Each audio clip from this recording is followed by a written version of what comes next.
नमस्कार, मैं सिरांधा आप सभी दर्शकों का आपके मनपसंद अन्नदाता कार्यक्रम में स्वागत करती हूं। किसान माटी से समृद्ध होते हैं, वो मिट्टी से सोना उपजाते हैं, अपने श्रम से संसार का पेट भरते हैं और मौसम के बदलते मिजाज को पहचान कर अपने कार्य में लगातार जुटे रहते हैं। ऐसे ही भारतीय किसानों को खेतीबाड़ी से जुड़ी हुई बहुत सी नई लाभकारी जानकारियां देने के लिए हर रोज सुबह हम आपके साथ आते हैं। तो चलिए कार्यक्रम शुरू करने से पहले देखते हैं क्या है आज अन्नदाता में। मिर्च की खेती कर रहे एक सफल किसान से मुलाकात।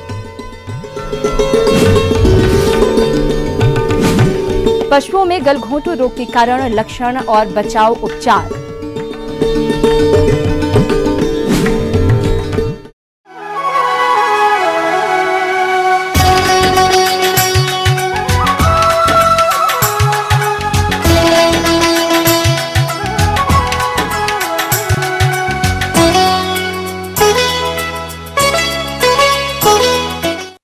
मिर्च की खेती आजकल किसान साल भर करने लगे हैं, क्योंकि इस फसल से किसानों को अच्छी आय जो मिल जाती है। और जिन किसानों ने इस साल मिर्च की फसल लगाई थी, उन्हें इस वर्ष कम बाजार भाव मिल रहा है। लेकिन इस कम बाजार भाव के चलते भी गांव चिमनपुरा, जिला जयपुर, राजस्थान के प्रगतिशील किसान बद्री नारायण यादव मिर्च की खेती करके अच्छी आय प्राप्त कर रहे हैं। तो जानते हैं इनके अनुभवों को।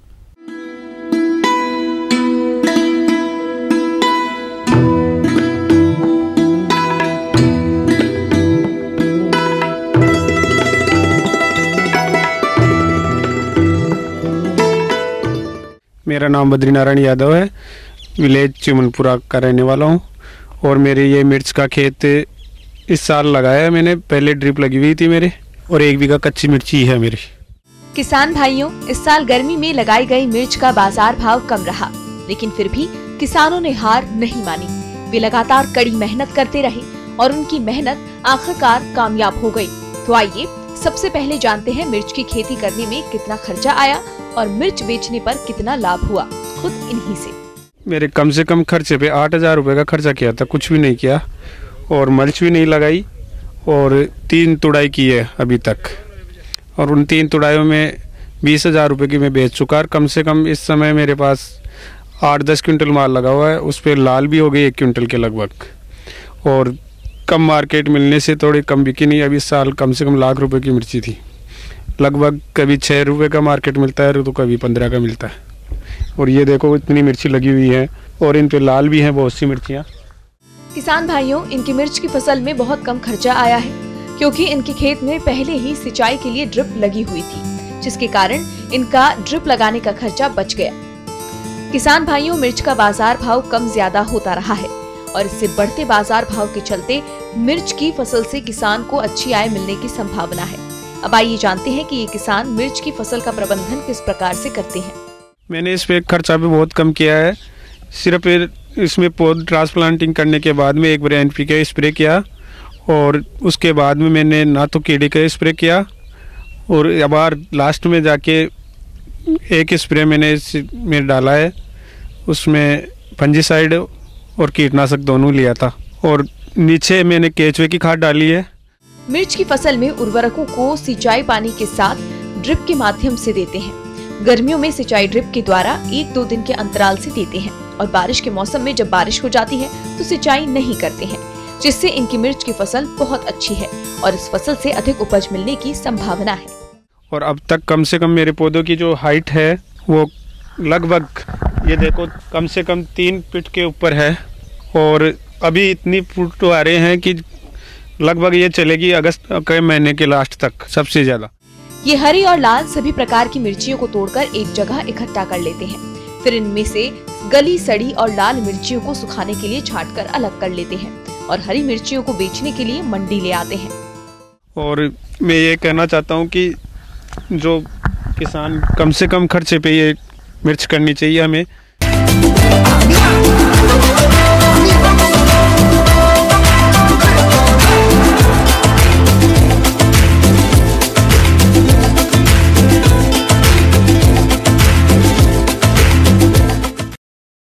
प्रदेश के बहुत से छोटे एवं मझोले किसान दुधारू पशुओं का पालन करके अच्छा लाभ प्राप्त कर रहे हैं, लेकिन कभी कभी इनकी दुधारू पशुओं में कुछ घातक बीमारियां देखने में आती हैं और उन्हीं घातक बीमारियों में से एक है गलघोंटू।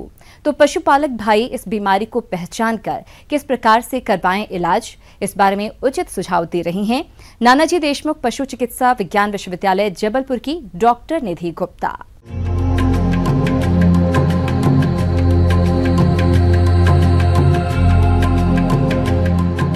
आज आपको बारिश के मौसम में होने वाली जो एक मुख्य और ख़तरनाक बीमारी है उसके बारे में चर्चा करने जा रही हूँ। अभी बारिश का मौसम चल रहा है, मानसून का समय चल रहा है। इस मौसम में जीवाणु जनित रोगों के लिए बहुत ही फेवरेबल है। इस समय में जीवाणु बहुत ही तेज़ गति से बढ़ते हैं और जानवरों में बीमारी फैलाते हैं। हमारे अनेक किसान भाई गाय भैंसों का पालन करते हैं, लेकिन उनके कुछ पशुओं में गलघोंटू या घुरका रोग आ जाता है, जिसका अगर समय रहते उपचार नहीं कराया गया तो रोगी पशु की मृत्यु भी हो जाती है। तो आप इस रोग के लक्षणों की पहचान कर इलाज कैसे कराएं? आइए जानते हैं। जीवाणु जनित बीमारियों में से एक बहुत खतरनाक बीमारी गलघोंटू है। यह बीमारी मुख्यतः भैंसों और गायों को प्रभावित करती है और भैंसों में गायों की तुलना में 3 गुना इसका प्रभाव देखा गया है। गलघोंटू बीमारी एक प्रकार के जीवाणु जिसका नाम है पास्चुरेला मल्टोसिडा, इसके द्वारा जानवरों में होती है। इस बीमारी के जो मुख्य लक्षण हैं वो है गले में सूजन आना, तेज़ बुखार आना। बुखार बहुत तेज़ होता है इस बीमारी में, मुख से लार निकलना, नाक से भी स्राव निकलना, आंखें लाल हो जाती हैं और एनिमल जो है खाना बंद कर देता है। और जब ये जानवर सांस लेता है तो आवाज़ जो आती है, घुर घुर की एक आवाज़ आती है, जिससे भी हम उससे और गले में सूजन के कारण हम उससे पहचान सकते हैं कि हाँ ये बीमारी जो है वो गलघोंटू है। ये बीमारी जो है 15 से 18 घंटे में जो है ये इतनी तेज़ी से बढ़ती है कि जानवर के मरने के 90% चांस होते हैं। तो जैसे ही आपको गले में सूजन या इस प्रकार के लक्षण दिखाई देते हैं, आपको तुरंत ही नज़दीकी पशु चिकित्सालय जाना है और अपने पशु चिकित्सक से सलाह लेके इसका उपचार करना है। वैसे तो इसके बीमारी के हो जाने के बाद दवाइयाँ जैसे सल्फाडिमिडीन हैं वो पहले प्रचलित थी, लेकिन आजकल जो है सेप्टियोफर सोडियम और ऐसी दवाइयाँ और नई दवाइयाँ हैं जो ज़्यादा प्रभावी हैं, वो उपयुक्त हैं। तो ऐसी दशा में आपको अपने पशु चिकित्सक से ज़रूर सलाह लेनी है और तुरंत ही जानवर को पशु चिकित्सालय ले जाना है। किसान भाइयों, अगर आपका पशु गलघोंटू या घुरका रोग से ग्रसित हो गया है तो इस रोग को अन्य पशुओं में फैलने से कैसे रोकें तथा ये रोग आपके पशुओं में आए ही नहीं, इसके लिए टीकाकरण कैसे कराएं? आइए जानते हैं। और ये बीमारी जो है अति संक्रामक है, एक जानवर से दूसरे जानवर को बहुत जल्दी फैलती है, चारे के द्वारा, पानी के द्वारा, क्योंकि जो स्राव मुंह से लार जो मुंह से निकल रही है, जो स्राव नाक से निकल रहा है, ये हवा के द्वारा। और पानी अगर एक ही बाल्टी में पानी आप दे रहे हैं, एक ही पानी का वो है स्रोत है, उस पानी से एक जानवर को दूसरे जानवर को बहुत ही जल्दी हो सकती है। इसीलिए आपको अगर ये लक्षण दिखाई दे रहे हैं, आपको उस जानवर को तुरंत ही आवाज़ से अलग कर देना है, क्योंकि ये दूसरे जानवरों को इतनी जल्दी फैलता है कि आपको समझने का मौका ही नहीं मिलेगा। आपको जो है अगर ऐसा लग भी रहा है कि वो जगह है उसमें कुछ लार गिर गई है, तो आपको उस जगह को भी बहुत अच्छे से साफ़ कर देना है, लाल पानी से साफ़ करना है, वहाँ पर तुरंत सफाई करनी है, ताकि हाँ मल मूत्र से लेके आपको लार और उसे खाने पीने का सारा जो जितना भी चारा है वो अलग कर देना है और जानवर को आपको अलग से आवास में रखना पड़ेगा। और आपको जो है इसके बाद उस जानवर का इलाज कराना है और जब वो जानवर ठीक हो जाए और उसके कुछ दिनों बाद ही उसको समूह में इकट्ठा कर दें।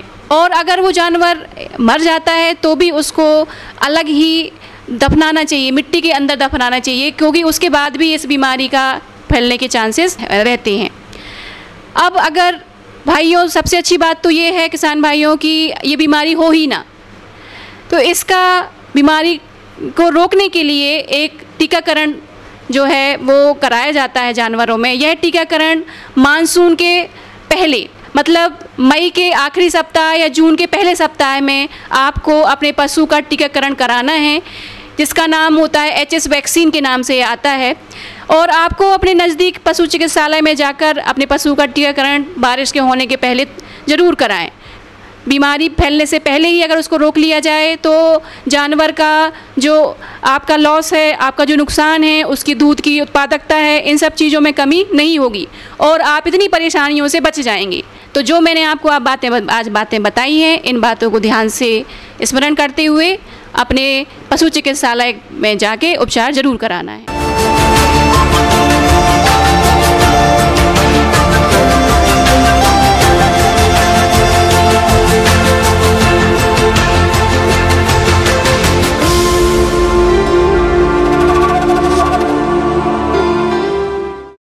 समन्वित खेती के अंतर्गत पशुपालन, मछली पालन, वानिकी, फल सब्जी उत्पादन और फसल उत्पादन को एक साथ किया जाता है, जिससे किसानों की आमदनी बढ़ती है। इसी के तहत आज हम वानिकी की बात करेंगे, क्योंकि खेत की मेड़ या अन्य खाली पड़ी जगहों का किसान सही तरीके से उपयोग नहीं कर पाते हैं, जबकि ऐसी जगहों पर किसान पॉपुलर, सागवान इत्यादि के पेड़ लगाकर अच्छी आय ले सकते हैं। तो आइए आज सागवान की खेती के बारे में अनुभव जानते हैं कुशीनगर के प्रगतिशील किसान मनोज सिंह से।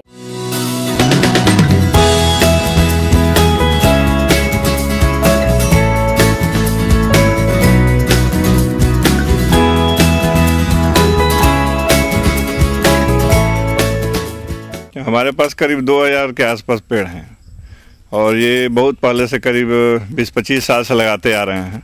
सागौन की लकड़ी बहुत कम सिकुड़ती और बहुत मजबूत होती है। इस पर पॉलिश जल्द चढ़ जाती है, जिससे ये बहुत आकर्षक हो जाती है। कई 100 साल पुरानी इमारतों में ये ज्यों की त्यों पाई गई है। सागौन को दीमक नुकसान नहीं पहुंचा पाता है। सागौन की लकड़ी का उपयोग जहाजों, नावों, भवनों की खिड़कियों, दरवाजों, उत्कृष्ट कोटि के फर्नीचर के निर्माण में होता है। लगाने के लिए बरसात का टाइम सबसे बेटर रहता है और पहले से ही मार्च अप्रैल में 1 फुट बाई 1 फुट का गड्ढा खोद दीजिए और गड्ढा खोद कर छोड़े रहिए। जब लगाना है उस समय उसमें गोबर की खाद, नीम की खली, ये सब डाल करके पौधा लगा दीजिए। यदि सागौन के पेड़ लगाने की योजना आपने पहले से बनाई होगी तो आपने गड्ढे की खुदाई भी अप्रैल या मई के माह में कर ली होगी और गड्ढों में खाद उर्वरकों के अलावा कीटनाशक के रूप में नीम की खली या अन्य रसायन का प्रयोग किया होगा। यदि किसी कारण से कीटनाशकों का प्रयोग उस समय नहीं कर पाए हैं तो रोपाई के समय अवश्य करें। आजकल टिश्यू कल्चर वाला सागवान आ रहा है जो लोकल में अभी अवेलेबल नहीं है, बाहर से लाना होगा। लोकल में पहले से ही सागवान के नर्सरीज हैं, बहुत सारे गवर्नमेंट के भी हैं, प्राइवेट भी हैं, तो वहाँ से हम लोग लेके लगाते रहे हैं अभी तक। तो उस समय यहाँ जो लोकल नर्सरीज थी वहीं से हम लोग ले करके लगाते थे और उस समय तो 5 रुपये 7 रुपये में पौधा मिलता था और अभी नई वैरायटी सब आ गई है। ये टिश्यू कल्चर का आ गया है तो उसका कास्ट तो ज़्यादा है, 100-125 रुपया मिलता है। यहाँ मिलता भी नहीं है, उसके लिए गोरखपुर से कहीं से लाना पड़ेगा और वो जल्दी बढ़ता है। वो 15 साल में तैयार हो जाता है। 15 साल में करीब 3 फीट घेरा का हो जाता है और मोटा मोटी सागवान जब 3 फीट का घेरा का हो जाता है तभी उसका अच्छा पैसा मिलता है। और जो जनरल वैरायटी है उसमें टाइम लगता है। कहने के लिए कोई कुछ कहे, लेकिन 25 साल 30 साल से कम नहीं लगता है। 25-30 साल के बाद ही वो 25-30 साल में ही 3 फीट 3.5 फीट घेरा का हो पाता है। इसका है कि लगाने के बाद कम से कम 1-2 साल उसका ज़्यादा देखभाल करना होता है। होता क्या है कि इसके पत्ते भारी होते हैं, वो लटक जाता है और जब लटक जाता है तो टेढ़ा हो जाएगा या टूट जाएगा, तो उसके लिए बांस वगैरह का लगा करके हम लोग उसको सीधा कर देते हैं। तो 1-2 साल उस तरह से करना होता है। फिर जब उसमें ताकत आ जाती है पौधे में, जब वो पौधे को पत्तियों को अपने को रोकने की क्षमता हो जाती है, तब से फिर कोई बहुत विशेष देखभाल की जरूरत नहीं पड़ती है। प्रूनिंग करते रहना होता है। साल में एक बार जब मार्च वगैरह में पतझड़ होता है तो एक बार जब प्रूनिंग कराएगा तो जलावन का लकड़ी बहुत निकलता है, क्योंकि इसकी डालियाँ अगल बगल बहुत निकलती हैं, तो उसको काटने से ही पेड़ सीधा चलता है। तो उसको काट करके हम लोग जलावन में बेच लेते हैं, तो वो 300-400 रुपया क्विंटल वो बिक जाता है। मोटाई इसका होना चाहिए कि 3 फीट 3.5 फीट का होना चाहिए। मान लीजिए 15 साल 20 साल के बाद एक अच्छा, अब एक पेड़ तो 20 साल के बाद आराम से 20-25 हज़ार रुपया दे देता है। तो उस हिसाब से अगर खेती किया जाए, हम तो वही मेड़ पर लगाए हैं, चारों तरफ बाग लगाए हैं लीची का और सारा किनारे किनारे और बीच में भी मेड़ा बना करके उस पर भी लगाए हुए हैं। तो उस तरह से हमारा मेड़ वाला सिस्टम है। लेकिन जो लोग बाग लगाना चाहते हैं वो 3 मीटर की दूरी और लाइन से लाइन की 2 मीटर की दूरी वैसे करके वो लगा सकते हैं। इस सागवान के साथ ये है कि आप किनारे किनारे भी लगा सकते हैं, किनारे किनारे लगा करके बीच में खेती कर सकते हैं। आप धान लगाइए, गेहूं लगाइए, गन्ना लगाइए या बाग लगाइए, कुछ भी लगाइए, वो ये एक्स्ट्रा आमदनी है। सागवान का पेड़ जो वो एक्स्ट्रा आमदनी है। अब इसके जगह पर आप यूकेलिप्टस लगा दीजिए, वो ऊसर बना देता है ज़मीन को, पानी इतना ज़्यादा ज़मीन से खींचता है और जल्दी तैयार भी नहीं होता है। उसका मार्केट भी उतना बढ़िया नहीं है जितना बढ़िया आप सागवान कहीं भी बेच सकते हैं, लोकल मार्केट में भी बेच सकते हैं। तो ये फ़ायदा है, अलग से आमदनी इसका है।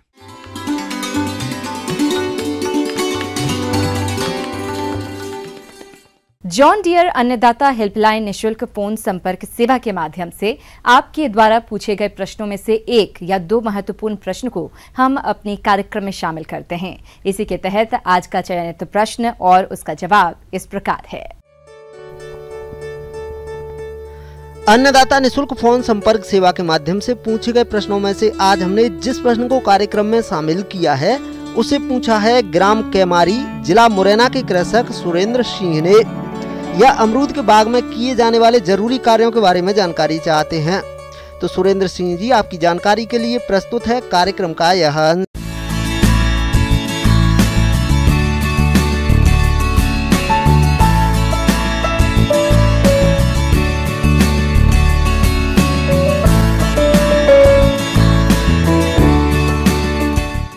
आज हम जो है बात कर रहे हैं जो हमारी अमरूद की जो फसल है, उस फसल में किस प्रकार से हम जो है अच्छी से अच्छी देख रेख करके उसका उचित प्रबंधन करके हम अधिक से अधिक लाभ ले सकते हैं। यह अमरूद के जो बगीचे जिन्होंने लगा रखे हैं उनमें किस प्रकार से हम जो है अच्छी देख रेख करके अच्छा लाभ ले सकते हैं, इस संबंध में मैं आपको बताना चाहूँगा।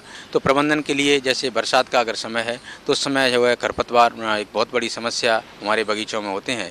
तो खरपतवारों के प्रबंधन के लिए हमें जो है अमरूद के बगीचे में जो भी खरपतवार वहाँ पर हो रहा है उस खरपतवार को हमें निदाई गुड़ाई के माध्यम से उसको अलग कर देना चाहिए, जिससे कि जो खुराक है जो हमारे अमरूद की वृक्ष को मिलना चाहिए वो खुराक हमारे जो है खरपतवार न ले। तो हमें जो है बगीचों की साफ़ सफाई रखना अत्यंत आवश्यक है।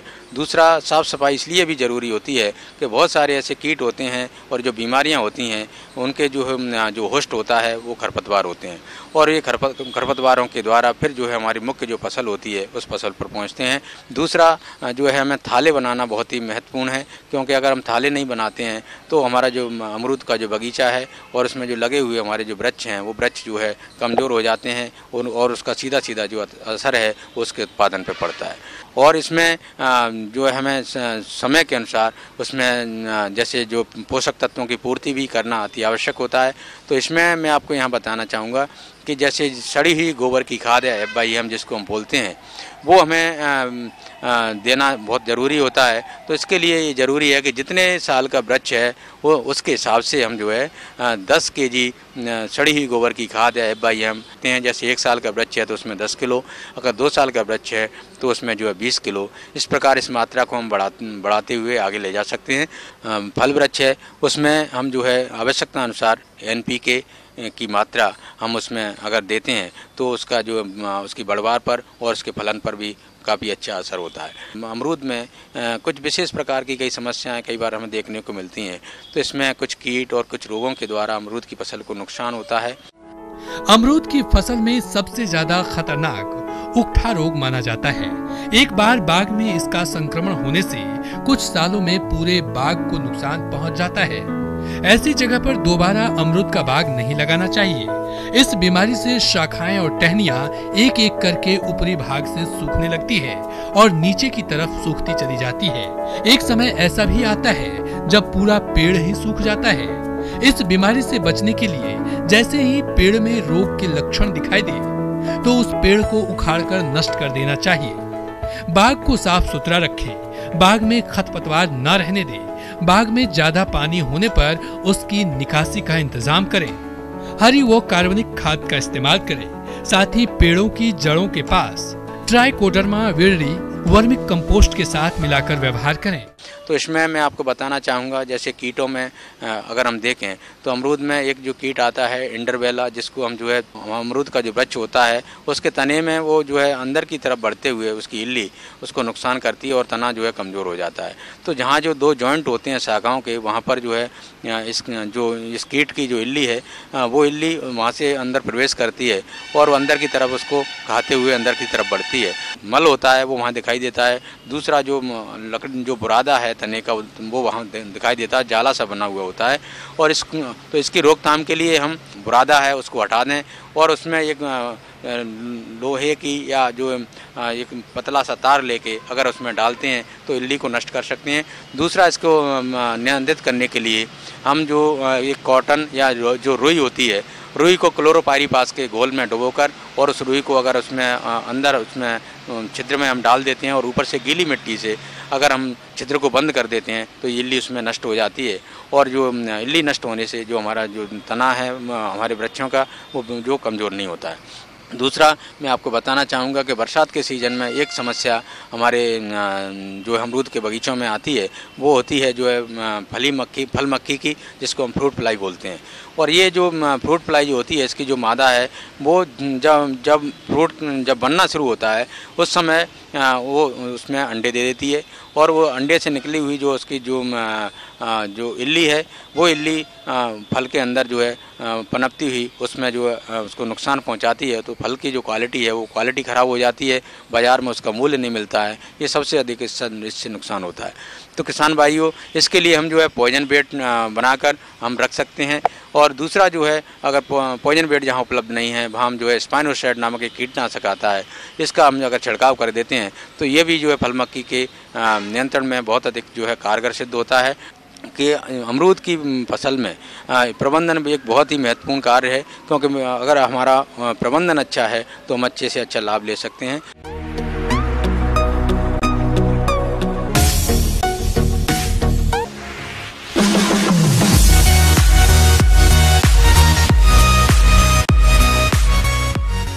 आइए अब एक नजर डालते हैं राज्य के कुछ चुनी हुई मंडियों के प्रमुख फसलों के बाजार भाव पर।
अब आइए देखते हैं कल दिखाए जाने वाले कार्यक्रम की मुख्य झलकियां। अधिक उत्पादन के लिए बैंगन की फसल में जरूरी कार्य।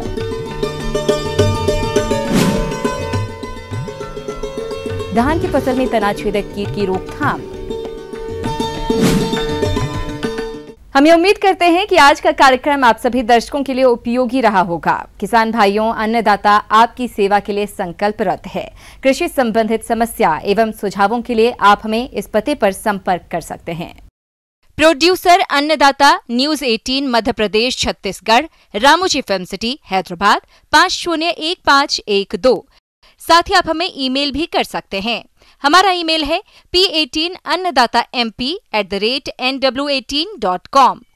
इसके अतिरिक्त आप हमें जॉन डियर निःशुल्क हेल्पलाइन नंबर 180041921555 पर सोमवार से शनिवार सुबह 10 बजे से शाम 4 बजे के बीच संपर्क कर सकते हैं।